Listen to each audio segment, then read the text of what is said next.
शिल्पी घर के काम से फ्री होती तो बोर होती, जिसके बाद उसने घर में ही दुकान खोलने की सोची। अरे ये इतने सारे कपड़े, अरे बहू क्या करेगी इनका?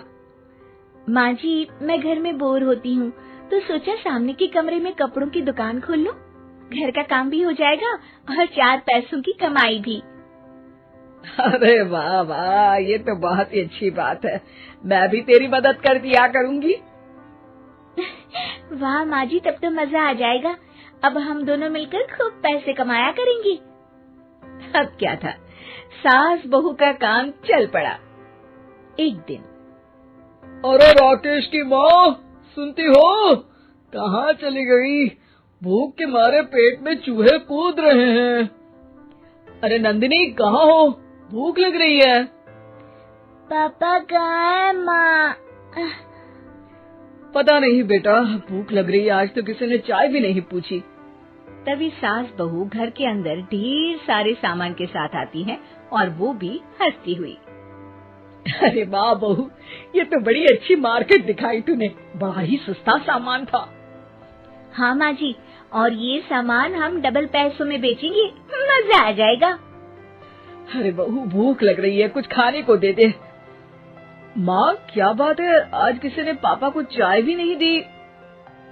अरे बेटा, अब 40 साल में तेरे पापा ने क्या चाय बनाना भी नहीं सीखा?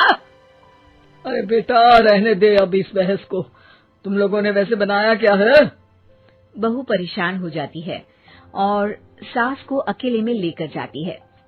माँ जी, आज तो हम लोगों ने खाना ही नहीं बनाया।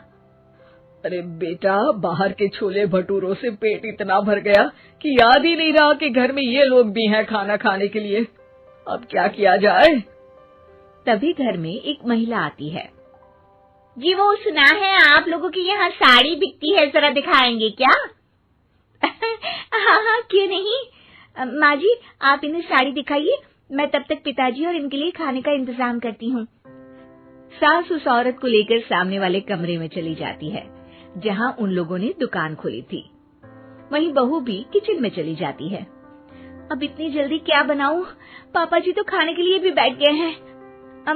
आइडिया, मैं खाना बाहर से ही ऑर्डर कर देती हूँ।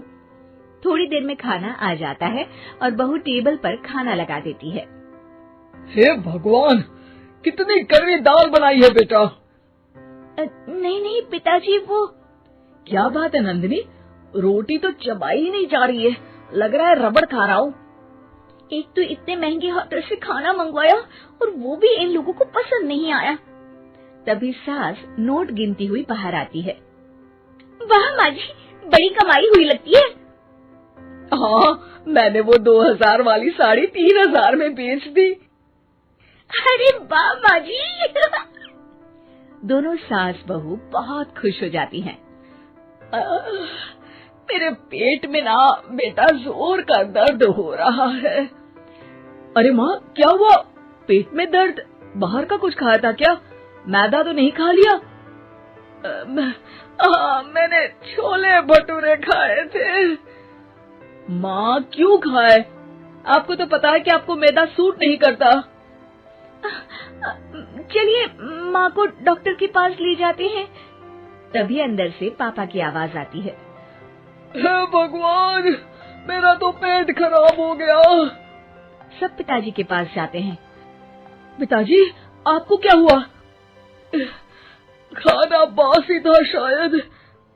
अरे पिताजी, नंदिनी जानती है कि बासी खाने से आपकी तबीयत खराब हो जाती है, तो वो ऐसा क्यों देगी, है ना नंदिनी?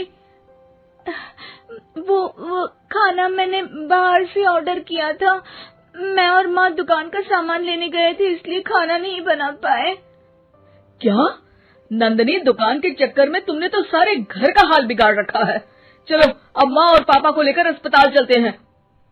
अस्पताल में जाने पर डॉक्टर कहते हैं, हाँ, इन दोनों को तो एक दिन के लिए एडमिट करना पड़ेगा। क्या?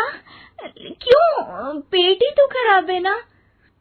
हाँ, तो घर ले जाइए ना, अगर लग रहा है कि कोई बड़ी बात नहीं है और हम सिर्फ पैसा कमाने के लिए इन लोगों को एडमिट कर रहे हैं।